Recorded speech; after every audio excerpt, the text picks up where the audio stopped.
भागने की जरूरत नहीं, राधा राधा बोलो, सारे तीर्थ स्नानों का फल तुम्हें उसी क्षण मिल जाएगा जो तुम्हारी जिह्वा के अग्रभाग पर श्री हरि का नाम, प्रियाजू का नाम बिरा।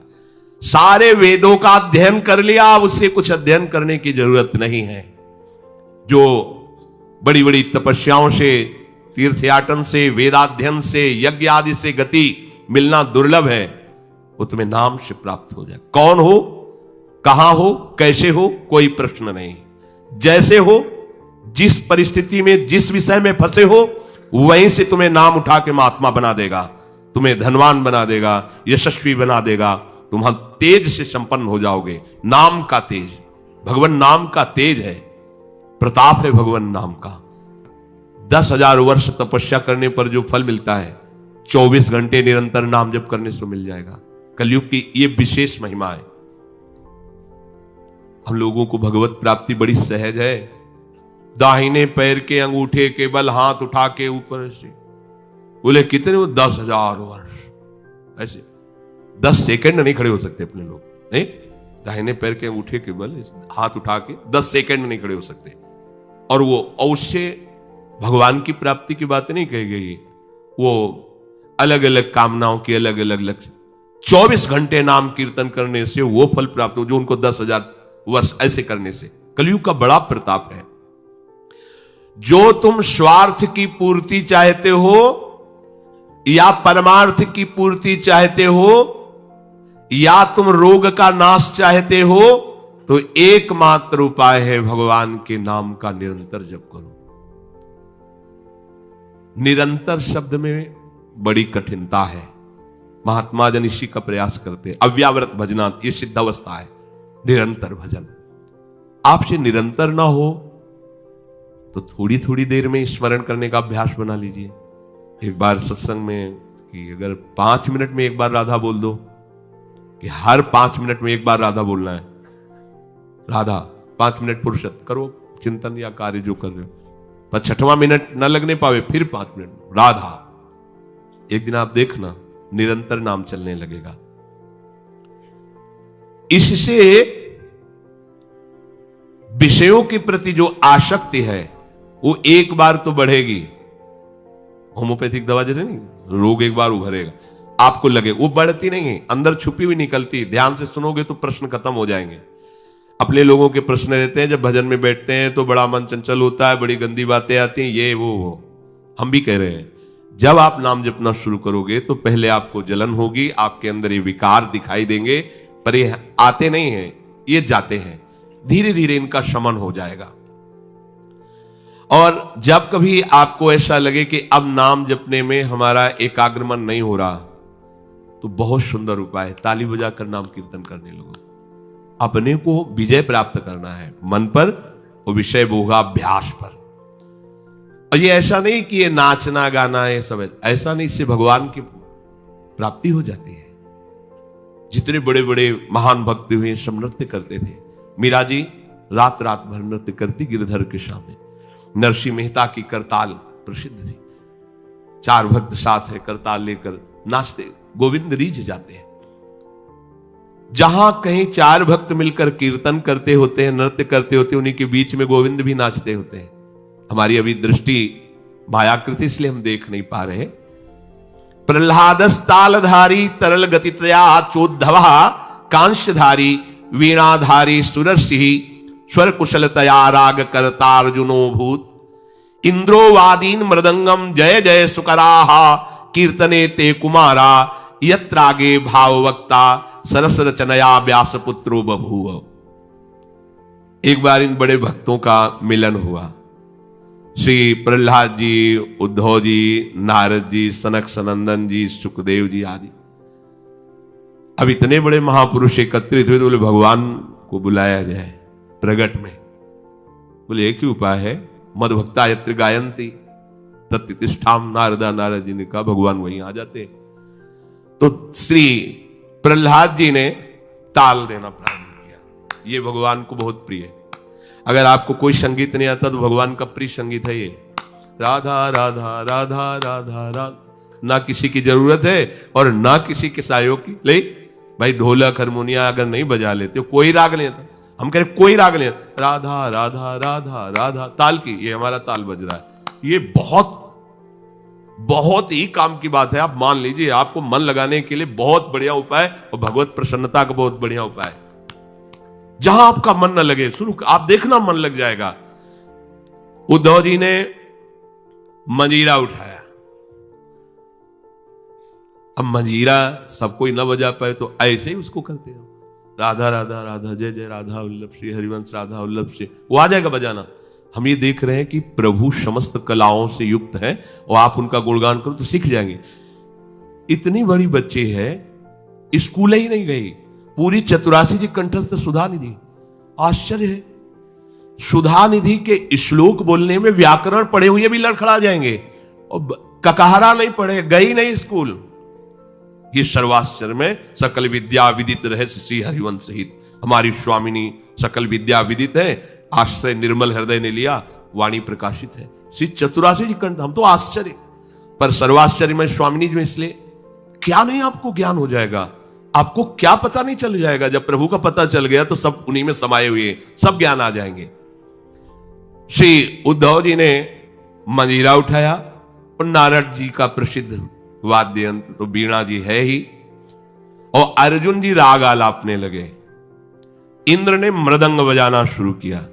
सनक सनंदन बीच बीच में जय हो, ये कोई हंसी मजाक नहीं, जैसे कीर्तन में आप लोग बोलते हैं जय हो जय हो जय हो, आप बोलते हैं ना, ये साधारण बात नहीं है। भगवान बहुत प्रसन्न होते हैं इससे। बोले ये सनक सनंदन सनातन संत कुमार बीच में नाम कीर्तन में जय ध्वनि बोलने लगे, जय हो जय हो, और सुखदेव जी भावभंगियां प्रकट करने लगे। जीव ही एक कीर्तन और नृत्य हुआ तो बीच में देखा प्रभु प्रकाशित हो गए।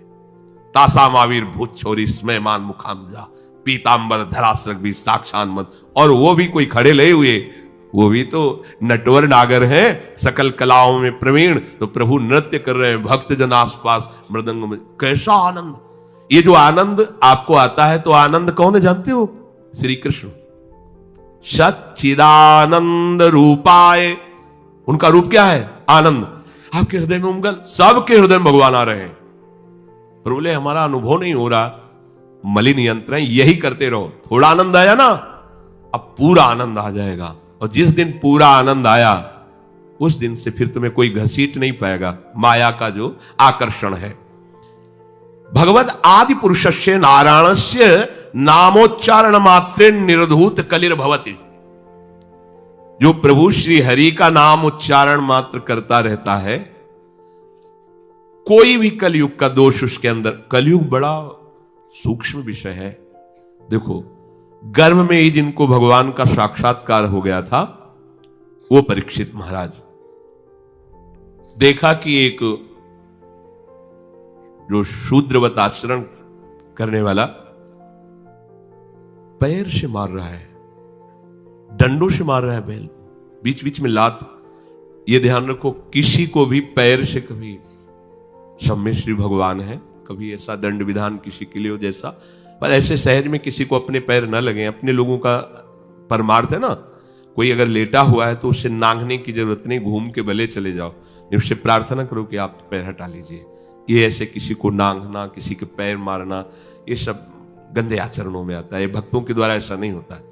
हमें तो आश्चर्य हुआ, पूज्य श्री चंद्रशेखर बाबा के एक जो अंग सेवी थे, उन्होंने बताया कि बाबा का श्री चरण एक बार हमारी पादुका को छू गया, तो बाबा पादुका को ऐसे छू के ऐसे, हम कहा अरे बाबा हम मर गए, ये क्या हमारी पादुका? बोले अब तुम थोड़ी हो, तुम तो हरि के शरणागत वैष्णव हो गए। अब वैष्णव की पादुका पूज्य होती है, उसमें पैर कैसे? बाबा के वो शिष्य हैं और बाबा उनकी पादुका को, ये है भाव, वैष्णव भाव, ये भगवत भाव। हम गुरु हैं, चेले का तो ऐसा नहीं, पूज्य हो गया, वो भगवान का दास हो गया। हम तो पोस्टमैन हैं, हमें जो मिला वो इधर दे दिया, लेकिन वो वही है, उसको उसी भाव से देखे कि भगवान का निज जन, भगवान का भक्त है। लात से मार रहा था, डंडों से मार रहा था, उनका रुक जा, हमारे राज्य में कोई हमारे ऐसे धर्मयुक्त पशुओं को दंड दे और मेरा भय ना हो, ऐसा कौन पैदा हो गया? नजदीक गए तो जब देखा कलयुग ने कि ये तो प्रचंड काल रूप है, भगवत भक्ति से संपन्न थे, तुरंत उसने पाग उतारी, चरणों में, महाराज रक्षा कीजिए, और मुझे भगवान ने ही सेवा दी, अब मेरा समय आ गया है, अब मैं राज्य करूंगा। अच्छा, तेरा समय, कलयुग? जी हां। देखो उसका परिचय कहां से हुआ? अधर्माचरण से ही। तो उनका, जब तक मैं जीवित हूं तब तक तेरा राज्य नहीं आने दूंगा, हमारी प्रजा में अधर्माचरण फैल जाएगा। उनका, आपको कुछ ना कुछ तो स्थान देना ही होगा हमारे लिए कि आप, ठीक है, मदिरालय, और जो मदिरा सेवन करे और जहां शरीर को बेचा जाता हो, भ्रष्ट आचरण किए जाते हो, जहां जुआ खेला जाता हो, ये द्वित कीड़ा, मद्यपान करना, व्यभिचार करना। व्यभिचार उसे ही कहते हैं जो धर्म से रहित काम संभोग होता है, जो अपनी एक पत्नी व्रत रहकर भगवान की भावना से संतानोत्पत्ति की क्रिया, वो उसे व्यभिचार नहीं कहते, वो दोष युक्त नहीं, गृहस्थ धर्म के अंतर्गत है। लेकिन जो अन्य ऐसी भावना, कलयुग को आदेश दिया कि आप रह सकते हो उसमें, जो मदिरा पीता है, जो भ्रष्टाचरण करता है, और जो मांस खाता है, और जो देव कीड़ा करता है, आप, क्योंकि वहां कोई ऐसा करता ही नहीं था, यहां रह सकते हो। उनका, महाराज आपने सब गंदे गंदे स्थान तो दे दिए, थोड़ा तो सांस लेने की जगह दो। उनका, ठीक है, अधर्म से कमाया हुआ स्वर्ण,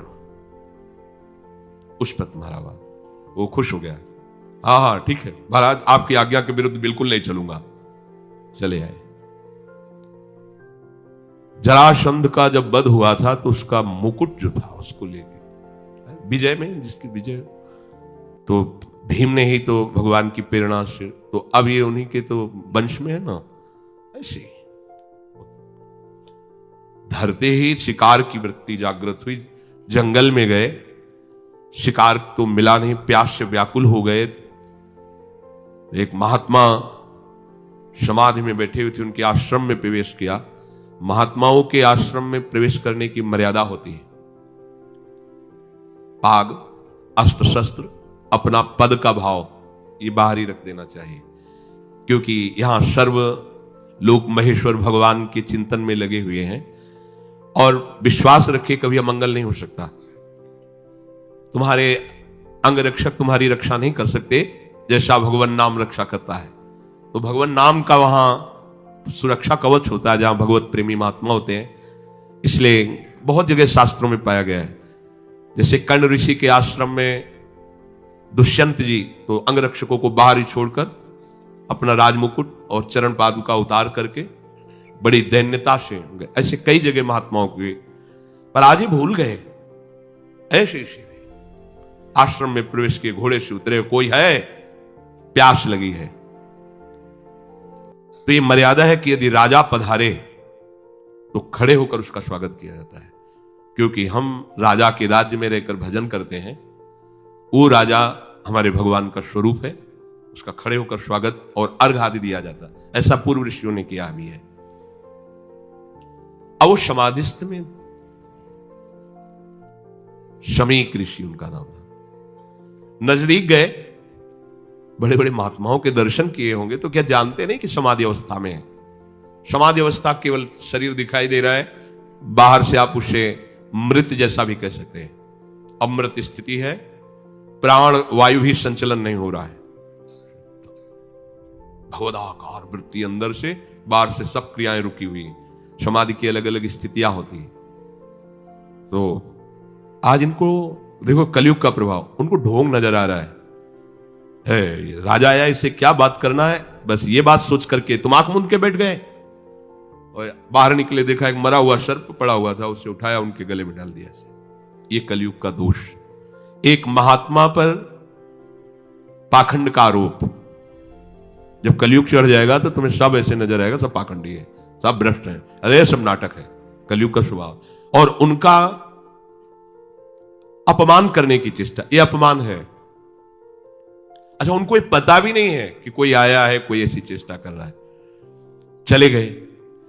कुछ ब्रह्म ऋषि बालक कोई सेवा कार्य से आश्रम में प्रवेश किए, तो देखा समीक ऋषि के गले में मरा हुआ सर्प। तो वहां बाहर वनवासियों से पूछा कौन आया था, बोले चक्रवर्ती सम्राट महाराज परीक्षित।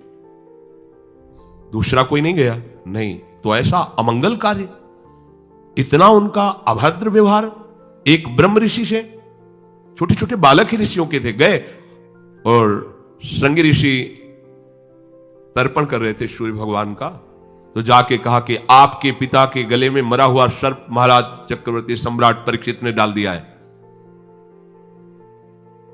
ऐसा धर्म का शासन करने वाला राजा अब इतना अधार्मिक हो गया कि संत महात्माओं की स्थिति को भी नहीं जानता और अपमान कर दिया।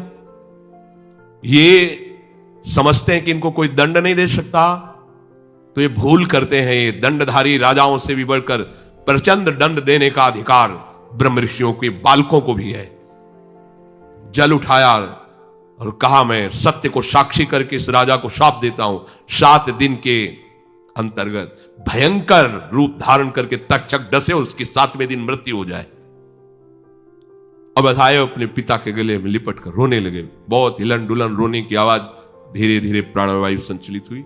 आंख खुला और कहा, रो क्यों रहे हो? उन्होंने कहा कि गले में सर्प डाल करके परीक्षित जय शापमान, कोई बात नहीं है, और हमें चाहिए था कि हम उनका उठकर स्वागत करते, उनको जलादि पिलाते, गलती हमारी है।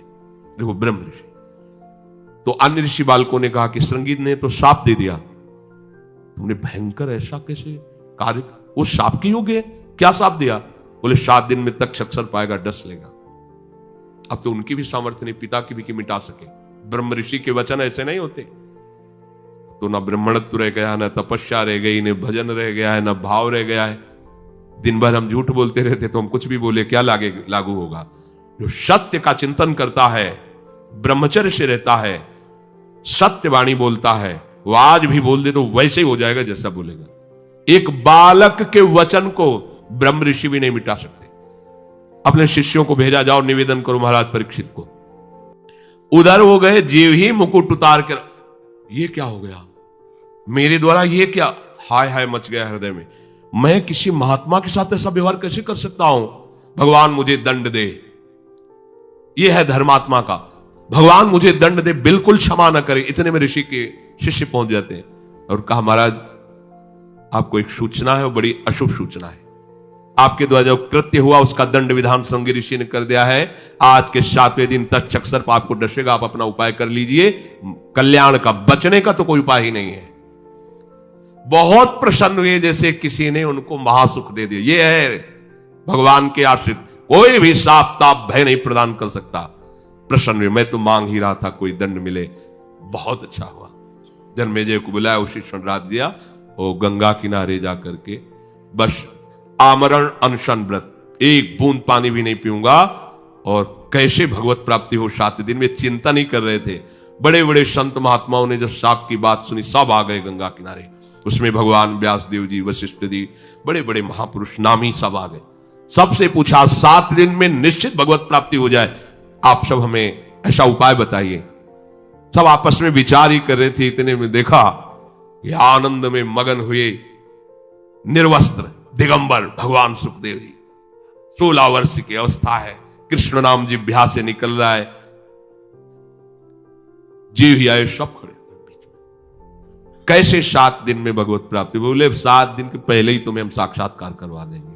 श्रीमद् भागवत श्रवण कराया और पूछा, बेटा परीक्षित तुम्हें इस समय क्या तक्षक से डर है? तो उनका, नहीं भगवान, आपने मुझे ऐसी स्थिति प्रदान कर दी कि एक तक्षक क्या करोड़ों महाकाल का रूप धारण करके भी आवे, मुझे कोई डर नहीं, क्योंकि मैं ऐसी स्थिति को प्राप्त हो गया हूं, मृत्यु मुझे छू नहीं सकती। उठे और चल दिए। इतने बड़े महापुरुष को भी कलयुग ने ठग लिया था, पर भगवान का आश्रय था ना। तो कह रहे कि कलयुग का बिल्कुल भी प्रभाव उसके ऊपर नहीं पड़ेगा जो नाम जप करता रहेगा।